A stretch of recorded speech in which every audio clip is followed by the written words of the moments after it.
نحمده ونصلي على رسوله الكريم اما بعد فاعوذ باللہ من الشیطان الرجیم بسم اللہ الرحمن الرحیم معزز ناظرین السلام علیکم ورحمۃ اللہ وبرکاتہ۔ میں ہوں میاں محمد اکرم آپ کی خدمت میں حاضر۔ ناظرین، حضرت عمر رضی اللہ تعالیٰ عنہ کا ایک واقعہ ہے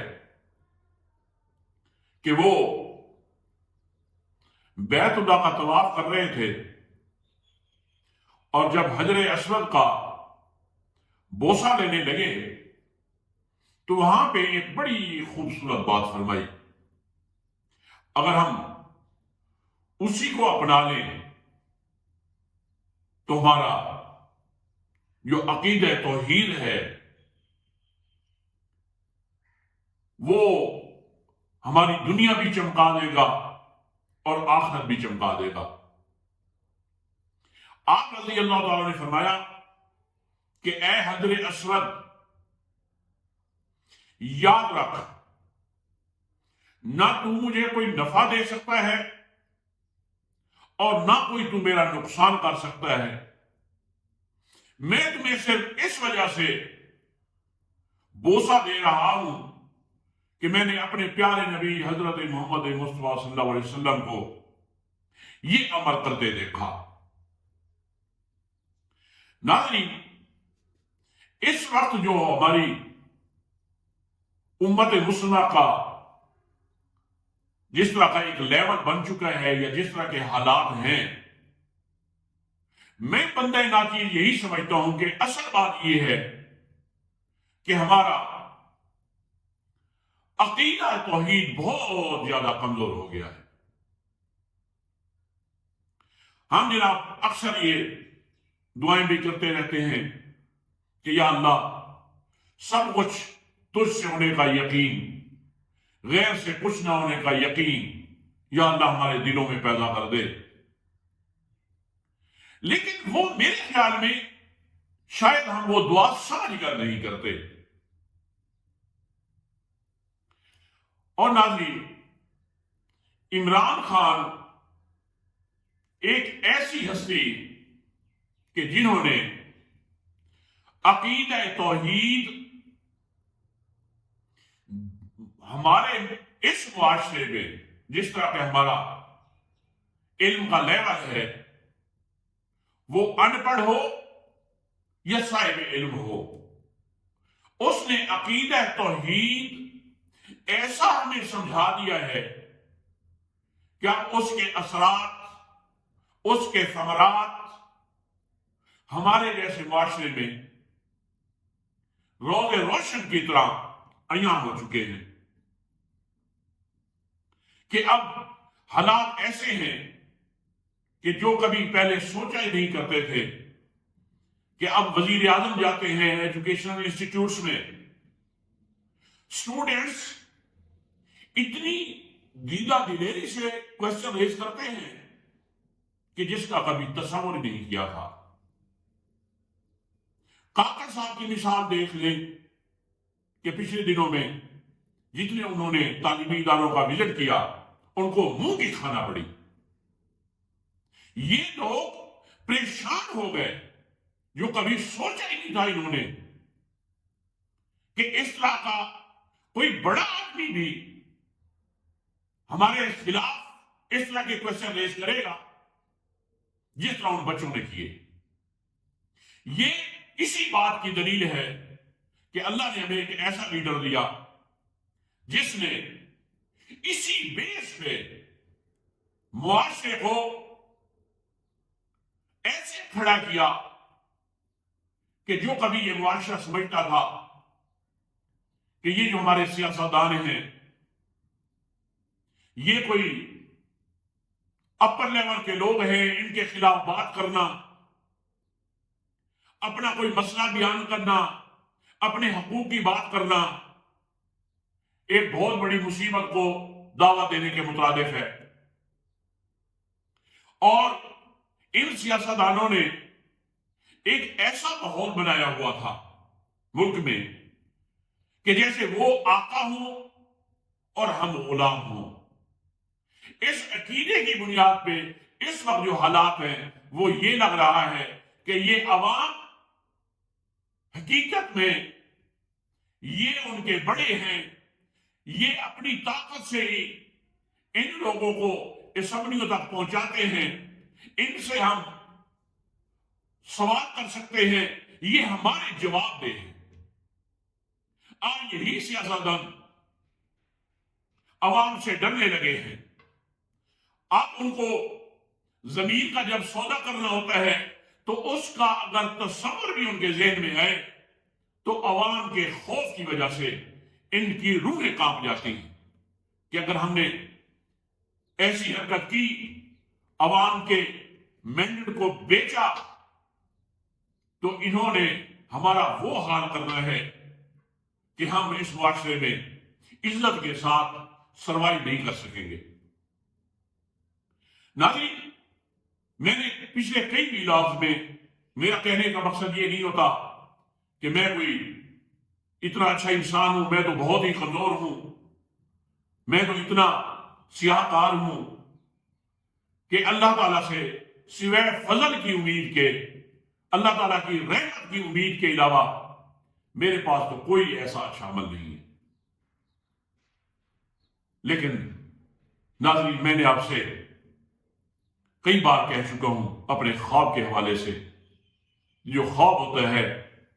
وہ نبوت کا 46واں حصہ ہوتا ہے، اور میں نے اس خواب میں جو دیکھا تھا، جس شخصیت سے میری ملاقات ہوئی، وہ شخصیت پوری امت مسلمہ کے لیے، پوری سمجھ بوجھ کے ساتھ یہ بات کر رہا ہوں کہ بالاتفاقیہ یہ شخصیت بہت بڑی شخصیت ہے امت مسلمہ کی نظر میں، کہ خواب میں نے ان سے یہی سوال کیا تھا کہ حضرت، میں عمران خان سے اس وجہ سے محبت کرتا ہوں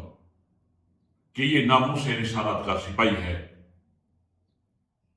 تو اس بارے میں آپ کیا فرمائیں گے؟ تو انہوں نے مجھے جو یہ فرمایا، یہ نہیں فرمایا کہ آپ اچھا کرتے ہیں یا برا کرتے ہیں، انہوں نے بات ایسی کی جیسے سمندر کو کوزے میں سمو دیا ہو۔ انہوں نے فرمایا کہ جو لوگ بھی عمران خان کی مخالفت کر رہے ہیں وہ دنیا اور آخرت کے گھاٹے کا سودا کر رہے ہیں۔ آج میں بندہ ناچیز اس خواب کی تعبیر کا تسلسل دیکھ رہا ہوں کہ جو شخص بھی مخالفت کے ساتھ عمران خان کے ساتھ ٹکراتا ہے، پاش پاش ہو جاتا ہے۔ آج بہت بڑے ان کے جو ناقدین تھے، مخالفین تھے، آج عمران خان کی چھتری کے نیچے جمع ہو رہے ہیں، اور کچھ لوگ جو ابھی تک بضد ہیں، ان کا شاید تقدیر کا لکھا کوئی غالب آنے والا ہے، کیونکہ جب تقدیر میں کوئی چیز لکھ دی جاتی ہے تو وہ پھر غالب آ کر رہتی ہے، اور ویسے بھی ایک نظام قدرت ہے کہ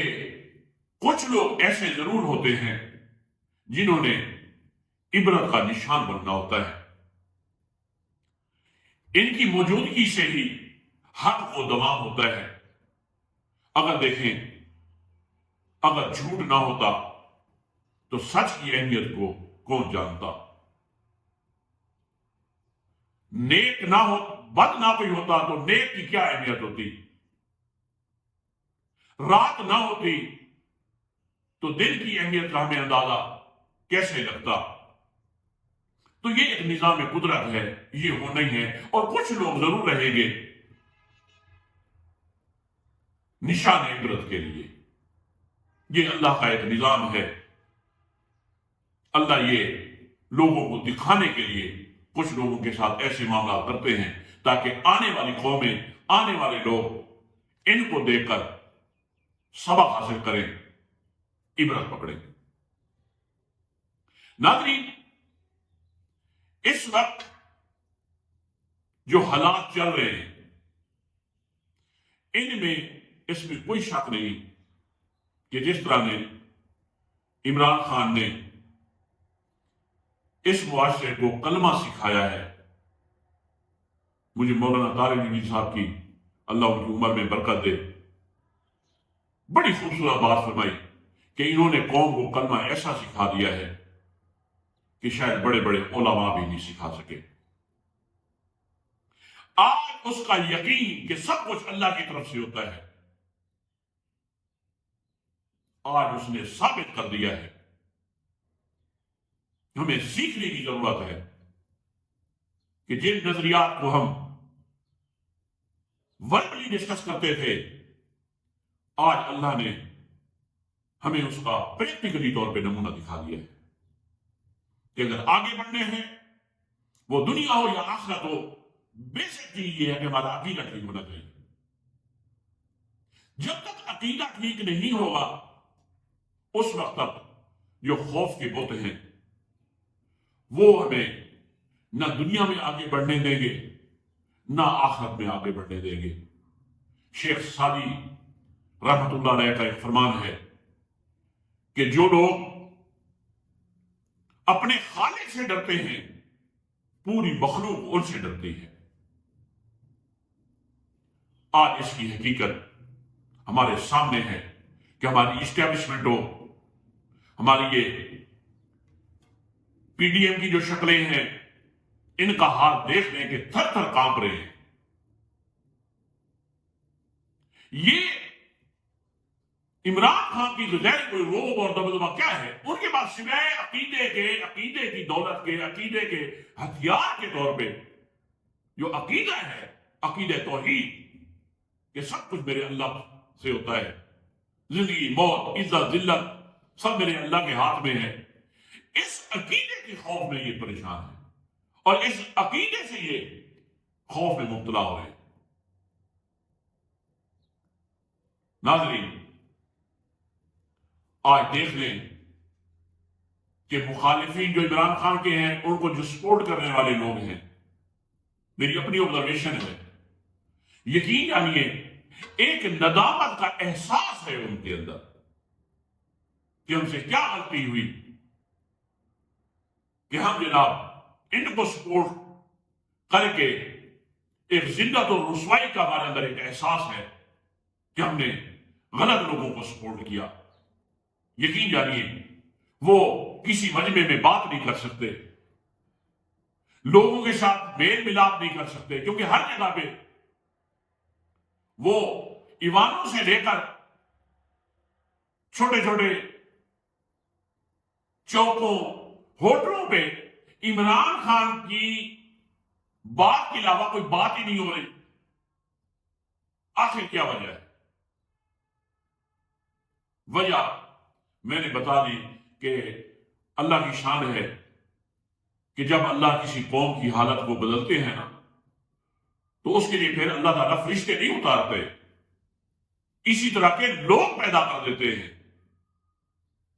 جو معاشرے کو بدل کر رکھ دیتے ہیں. تو ناظرین، اس بات کے ہمیں اس بات پہ اللہ کا شکر ادا کرنا چاہیے کہ اللہ تعالیٰ نے ہمیں اس طرح کا لیڈر دیا جس نے پورے معاشرے کی کایا پلٹ دی. اور دعا بھی کرتے ہیں کہ اللہ تعالیٰ اس طرح کا توحید کا عقیدہ ہم سب مسلمانوں کو نصیب کرے. اس عقیدے کے بغیر نہ ہماری دنیا چمک سکتی ہے نہ آخرت بن سکتی ہے. اللہ تعالیٰ عمران خان کی عمر میں عمل میں اللہ برکت دے، اور جس طرح کا عمران خان نے ریاست مدینہ کا نعرہ لگایا ہے اس کو اللہ تعالیٰ توفیق دے دے، اس کے لیے اللہ آسانیاں پیدا کر دے، اس کے لیے اللہ معاونین پیدا کر دے، اور اللہ تعالیٰ ہمیں اپنی زندگی میں دکھا دے ریاست مدینہ کا عملی نمونہ بنتا ہوا ہم دیکھیں. ناظرین، بعض ہمارے کچھ علماء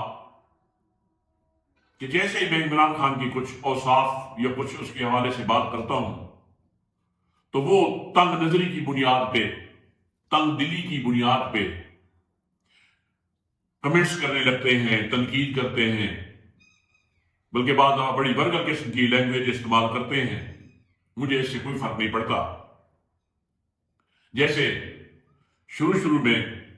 عمران خان نے یو این او کے پلیٹ فارم سے ناموس رسالت صلی اللہ علیہ وسلم اور اسلامو فوبیا کے حوالے سے جو ایک بڑی مدبرانہ انداز میں نڈر ہو کے آواز اٹھائی تھی، اس میں بڑے بڑے علماء، مولانا تقی عثمانی صاحب، مولانا مفتی طارق مسرور صاحب، مولانا طارق جمیل صاحب، اس طرح کے بڑے بڑے علماء، انہوں نے بڑا اپریشیٹ کیا تھا. اور بلکہ انہی میں سے کچھ علماء کے الفاظ ہیں کہ انہوں نے یہ مقدمہ اتنی خوبصورتی کے ساتھ وہاں پہ پیش کیا تھا کہ شاید کوئی بڑا عالم دین بھی اس طرح نہ کر سکتا. تو اس بات پہ کچھ ہمارے علماء، جن کے بارے میں میں پہلے بھی گزارش کر چکا ہوں کہ جو تنگ نظر، تنگ دل لوگ ہوتے ہیں، انہوں نے بڑی بڑی آواز یہ اٹھائی کہ دیکھیں جی، عمران خان کو علماء کے ساتھ ملا دیا.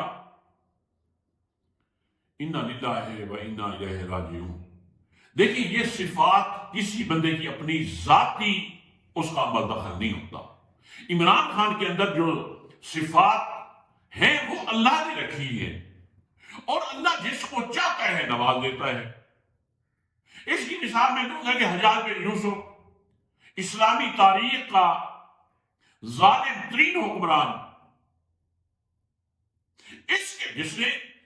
بیت اللہ کے اندر صحابہ کرام کو شہید کروا دیا، اس سے بڑا کوئی ظالم ہوگا؟ لیکن آج بھی مسلم دنیا اس بات پہ متفق ہے کہ پوری دنیا میں چوتھے نمبر کا بہت بڑا خطیب تھا وہ. پہلے نمبر پہ حضرت محمد مصطفیٰ صلی اللہ علیہ وسلم، دوسرے نمبر پہ حضرت ابوبکر صدیق رضی اللہ تعالیٰ عنہ، تیسرے نمبر پہ حضرت علی رضی اللہ تعالیٰ عنہ، اور چوتھے نمبر پہ حجاج بن یوسف. یہ صلاحیت ہے، صفت ہے، اللہ جس کو دے دے، اس میں تو کسی کا کوئی اختیار نہیں. یہ اس کی اور مثال دو کہ جب غازی علم دین شہید، ان کے ساتھ جو معاملہ ہوا تو قبر میں اتارتے ہوئے علامہ اقبال اور بڑے بڑے علماء نے بلکہ یہ بات کی کہ اس مقابلے میں، اس عشق میں بڑے بڑے علماء پیچھے رہ گئے، اور یہ جو ترخانوں کا بندہ ہے یہ بازی لے گیا. آپ اس حوالے سے کیا کہیں گے؟ تو ہمیں چاہیے کہ ہم تنگ نظری سے نہیں، دشمن کے بھی اگر اوصاف ہیں، جو باضمیر لوگ ہوتے ہیں وہ معترف ہوتے ہیں ان کے. عربوں کی ایک تاریخ ہے، ان کا ایک مزاج ہے کہ وہ اپنے جو مخالفین ہوتے ہیں ان پہ تنقید نہیں کرتے، جیسے ہمارے معاشرے میں ہے. وہ اپنے معاشرے، جو اپنے مد مقابل جو ان کا مخالف ہوتا ہے، ان کی بہادری کے واقعات سناتے ہیں کہ وہ اتنا تگڑا آدمی ہے، اس کے اندر یہ صفات ہیں. وہ اس وجہ سے کہ جب وہ اپنے مخالف کی، اپنے دشمن کی بہادری کے معاملات سنا رہے ہوتے ہیں تو اس میں ان کا اپنا جو بہادری کی صفت ہے، اپنا جو ان کا لیول ہے وہ بلند ہو رہا ہوتا ہے کہ یار ان کی دشمنی بھی کسی تگڑے آدمی سے ہے، ایسے للو پنجو سے نہیں ہے. لیکن بات ہے سمجھنے کی، اور ہمارا حال یہ ہوتا ہے کہ ہم اپنے جو مد مقابل ہوتے ہیں بالکل اس کو کمزور بنا کے شروع کرتے ہیں، حالانکہ اس کی کمزوری میں ہم خود کمزور ہو رہے ہوتے ہیں. جو ہمارا جو کنسیپٹ ہوتا ہے وہ ڈی ویلیو ہو رہا ہوتا ہے، لیکن ہم سمجھ نہیں رہے ہوتے. تو ناظرین، خوبی صفت جس کے اندر بھی ہو اس کا ہمیں اعتراف کرنا چاہیے. ہمارے لیڈران ہیں، ان کے بارے میں بھی اللہ کو حاضر ناظر جان کر اپنے بغض کو دلوں سے نکال کر ذرا کسی کی شخصیت دیکھا کریں. اگر یہاں سے بغض نکل گیا نا تو پھر انشاءاللہ آپ کو حق دکھنے لگے گا. تو ناظرین، میں اس بات پہ اللہ کا بہت بہت شکر ادا کرتا ہوں کہ کہ قوم ہماری کھڑی ہو گئی، قوم ہماری ٹریک پہ آ گئی، اور انشاءاللہ جس طرح ہر مکتب فکر کے لوگ، بڑی بڑی جو ناقدین تھے عمران خان کے، وہ سارے کے سارے عمران خان کی چھتری کے نیچے جمع ہو رہے ہیں، اور یہ ہمارے لیے ایک اللہ کا بہت بڑا احسان ہے۔ اور خاص کر میں علی امین گنڈا پور کے حوالے سے بات کروں گا کہ جس طرح انہوں نے قرآن مجید پر حلف لیا اپنی کابینہ کے ممبران سے کہ آج ہم حلف لیتے ہیں کہ نہ کرپشن کریں گے اور نہ کسی کو کرنے دیں گے۔ اس وقت جو بنیادی ضرورت ہے وہ اسی نصب العین کی ہے کہ اس کو نصب العین بنایا جائے، کہ ہم اس کے خلاف سٹینڈ لیں۔ ہم بھی اپنے قریب میں دیکھتے ہیں، ہمیں بھی چاہیے کہ ہم سٹینڈ لیں، کہیں جہاں پہ کرپشن ہو رہی ہے، جہاں پہ غلط کام ہو رہا ہے، اس کے لیے قانون کے دائرے میں رہتے ہوئے اس کے خلاف کھڑے ہو جائیں، کیونکہ یہ ہم سب کا فرض ہے۔ ہم نے معاشرے پہ نظر رکھنی ہے، جہاں کہیں غلط ہو رہا ہے اس کے خلاف ہم نے جہاد کے انداز میں ایک حصہ ڈالنا ہے، لیکن قانون کے دائرے کے اندر رہتے ہوئے۔ ناظرین، اس دعا کے ساتھ میں آپ سے اجازت چاہوں گا کہ اللہ تعالیٰ ہمارے ملک و قوم کا حامی و ناصر ہو، اللہ ہمارے ملک کو چمکا دے۔ کلمے پہ لیا گیا جو ملک ہے، اس نے ہمارا دل گواہی دیتا ہے کہ اس نے پوری امت مسلمہ کی اس نے قیادت کرنی ہے، اور وہ وقت